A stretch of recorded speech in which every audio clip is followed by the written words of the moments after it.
Selamat datang, Infonomi adalah ZTE Nubia Musik, dan hari ini saya akan membahas unboxing serta sekilas tentang perangkat itu sendiri. Jadi, mari kita langsung saja. Ini adalah perangkat baru yang dirilis dari Nubia, dan yang ini meskipun ditujukan untuk mendengarkan musik dan memiliki seperti beberapa spesialisasi, saya berasumsi bahwa yang satu ini lebih merupakan perangkat murah. Ini adalah perangkat yang mungkin hanya Anda ambil sebagai pemutar musik saja. Sekarang, mari kita buka kotaknya, lihat apa yang kita dapat di sini. Sekarang di sini kita memiliki beberapa barang yang ada. Jadi kita memiliki beberapa petunjuk, mendapatkan casing, dan kita juga mendapatkan pelindung layar plastik. Ini terbuat dari plastik. Sekarang di bawah kita punya perangkatnya. Mari kita keluarkan itu.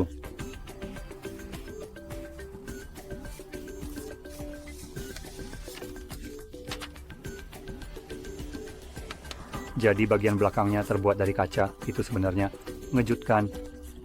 Dari gambar-gambarnya saya jujur berpikir bahwa ini akan elastis. Sekarang mari kita nyalakan, dan di sini tidak ada apa-apa. Dan di sini kita mendapatkan charger. Dan chargernya adalah yang 10 watt, jadi tidak ada yang istimewa. Tapi perangkat ini adalah ponsel anggaran. Dilengkapi dengan charger yang disediakan. Kita juga memiliki kabel pengisian Type-C dan 2 pasang earbud.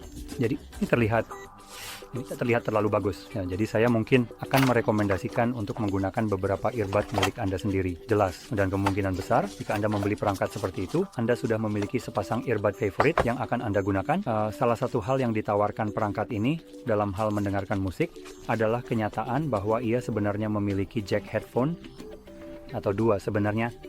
Itu adalah sesuatu yang tidak saya duga. Jadi ya, kita memiliki dua jack headphone yang berbeda di sini untuk alasan yang menarik. Saya kira ini agar kita bisa mendengarkan bersama seseorang. Saya rasa itu menjelaskan mengapa kita memiliki dua pasang earbud. Sekarang, ketika kita berbicara tentang spesifikasi, kita memiliki layar 6,6 inci, layar dengan resolusi 720x912 pixel, LCD, IPS dengan refresh rate 90 Hz. Ini memiliki rasio layar terhadap bodi sebesar 85% dan kepadatan pixel 26,7 pixel per inci. Jadi layar di sini agak kurang menarik untuk perangkat di tahun ini, tapi saya ingin menekankan bahwa ini adalah perangkat anggaran harganya sekitar 100 euro, jadi ini sangat murah. Jadi saya tidak benar-benar berharap untuk memiliki tampilan yang fantastis di sini. Nah, sekarang jika kita beralih ke spesifikasi seperti bagian dalamnya, kita memiliki baterai 5000 mAh dengan pengisian 10 watt yang akan memakan waktu cukup lama untuk mengisi. Kita juga memiliki RAM 4 GB dan penyimpanan 128 GB dengan Anda, dengan penyimpanan yang menggunakan eMMC 5.1 tipe penyimpanan.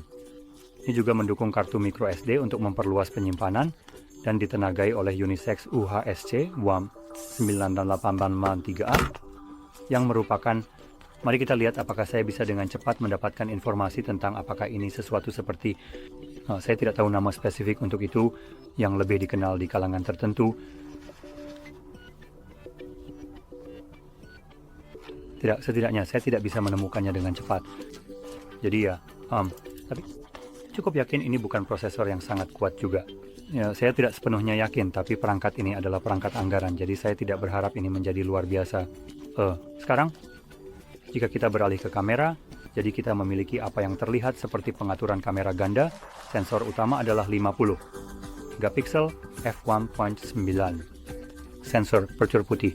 Kemudian kita mendapatkan apa yang disebut lensa tambahan, yang pada dasarnya adalah istilah lain untuk kamera, atau kamera stiker, yang ini benar-benar tidak berguna.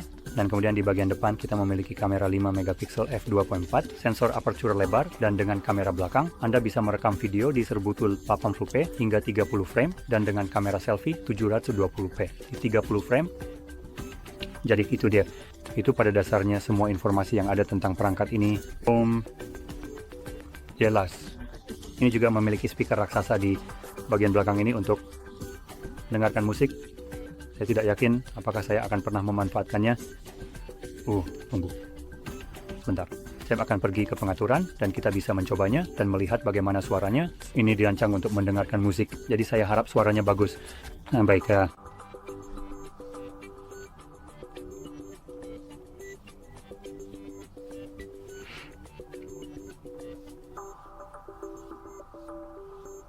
Mungkin saya bisa melakukannya sambil berbicara. Tapi kesalahan sudah terjadi.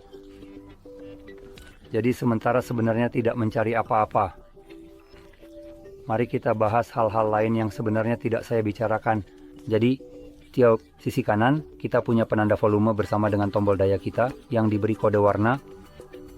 Di bagian atas, seperti yang sudah saya tunjukkan, kita punya 2 jack headphone. Kemudian, di sisi kiri kita punya baki SIM SD, dan di bagian bawah kita punya port pengisian Type-C, sama dengan sebuah mikrofon. Dan Anda mungkin bisa melihat tidak ada seperti speaker di sisi ini, hanya ada roda besar. Kecil ini di sini yang akan memberikan Anda suara dan desainnya. Sejujurnya sebenarnya ini bukan selera saya. Sebenarnya ini terlihat agak norak. Jadi saya lebih suka sesuatu yang sedikit lebih sederhana.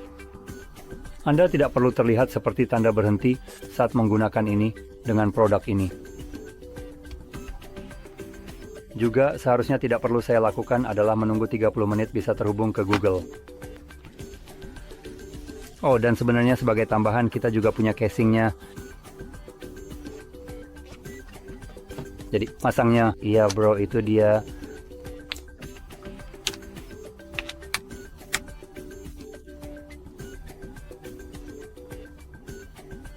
Apakah saya pingsan?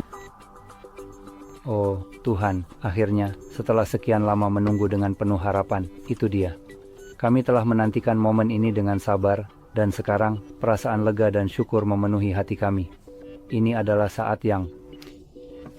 Jadi setelah melalui berbagai tahapan dan proses yang cukup panjang, saya akhirnya bisa menyelesaikan pengaturan yang diperlukan. Oke, jadi sementara saya sibuk melakukan pengaturan ini, yang melibatkan beberapa langkah penting dan perhatian terhadap detail, Anda bisa melihat dengan jelas apa yang saya bicarakan dan maksudkan sebelumnya. Ini adalah kesempatan bagi Anda untuk memahami lebih dalam tentang proses yang saya jalani, dan bagaimana setiap elemen saling berkaitan dalam pengaturan ini, dalam hal prosesor dengan perangkat yang layak dan berkualitas. Perangkat yang memiliki prosesor yang baik, ini seharusnya sudah selesai. Tapi karena ini sedikit lebih lambat, Anda harus menunggu sebentar.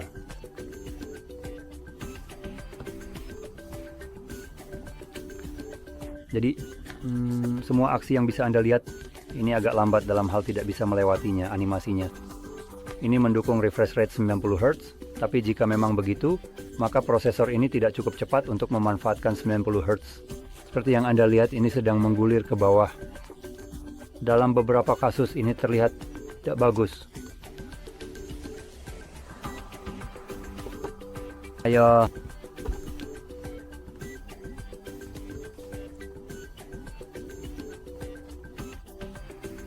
Tidak, bawa saya ke layar utama. Layar utama.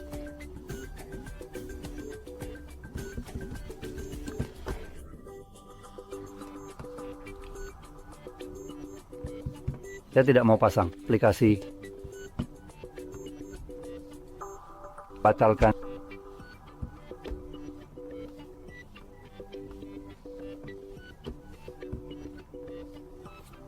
Oke, jadi sekarang saya akhirnya sudah menyelesaikan pengaturannya. Mari kita buka aplikasi YouTube di perangkat Anda. Dengan ini, Anda dapat melihat dengan lebih jelas betapa lambatnya proses ini. YouTube akan memberikan gambaran yang lebih nyata dan terperinci tentang kecepatan yang sangat lambat ini. Ini akan membantu Anda menyadari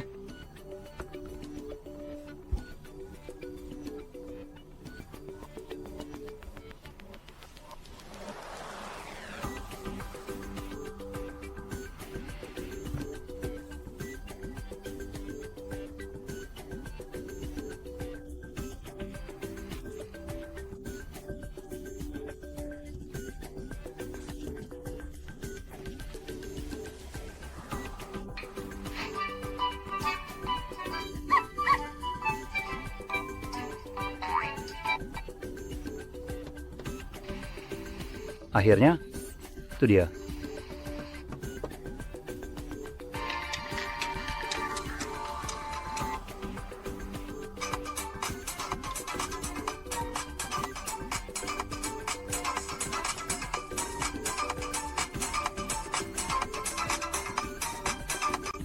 Oke. Untuk ukuran pembicara ini, kualitasnya benar-benar buruk. Ponsel. Ini mungkin bukan perbandingan yang terbaik, tapi sesuatu seperti misalnya Fold atau dari Samsung yang merupakan perangkat yang jauh lebih mahal, atau iPhone yang menghasilkan kualitas suara yang jauh lebih baik, meskipun pada dasarnya terbatasi oleh lubang speaker yang kecil. Di sisi secara spesifik, Fold adalah salah satu yang memiliki suara yang lebih baik dan dengan ketebalan setengah dari yang ini. Membuat yang ini terasa agak tidak perlu. Ini adalah pembicara raksasa yang sangat datar dan terasa seperti bisa retak. Suara itu terdengar seperti pecah, seolah-olah sedang meledakkan pembicara, meskipun suaranya tidak terlalu keras. Ini dataran menjijikan dan benar-benar bukan hal yang menyenangkan untuk digunakan. Logo DTS:X di sini benar-benar hanya sebuah trik. Ini benar-benar memberikan kualitas suara yang sangat buruk dan seharusnya ya, tapi benda ini benar-benar memalukan untuk dipasang di mana saja. Saya tahu mereka mungkin mendapatkan uang untuk ini, tapi ini benar-benar tidak berguna. Ini seharusnya tidak ada di sini. Ini ya, berikan kontribusi apapun. Satu-satunya hal yang tidak bisa saya uji sepenuhnya, yang akan menjadi bagian terpentingnya, adalah suara melalui headphone. Jadi saya punya IM di rumah, in-ear monitors, sepasang yang cukup murah, tapi tetap saja mereka membutuhkan driver yang decent untuk bisa menghasilkan suara yang jernih dan penuh, dan apapun yang tidak memiliki itu jelas akan terdengar sampah. Seperti ini sangat datar dan menarik. Jadi itu adalah sesuatu yang benar-benar ingin saya uji, tapi saya tidak membawanya karena saya sudah memperkirakan itu. Driver di sini untuk headphone juga mungkin akan berada di sisi yang lebih murah, meskipun ini dirancang untuk musik. Jika iya, maka semua headphone Anda akan tetap terdengar jelek. Bahkan jika Anda memiliki sesuatu seperti in-ear monitors yang akan mengalahkan tujuan dari hal semacam ini. Saya hanya berspekulasi tentang yang satu ini secara khusus, karena saya tidak memiliki apapun untuk mengujinya. Tapi mengingat ini adalah perangkat seharga $100, saya memiliki harapan yang rendah dalam hal driver atau kartu suara di sini yang seharusnya bisa menggerakkan sesuatu yang lebih membutuhkan daya, seperti IM. Tapi bagaimanapun dengan itu dikatakan, saya harap Anda menemukan video ini bermanfaat, dan jika iya jangan lupa untuk tekan like, subscribe, dan terima kasih telah menonton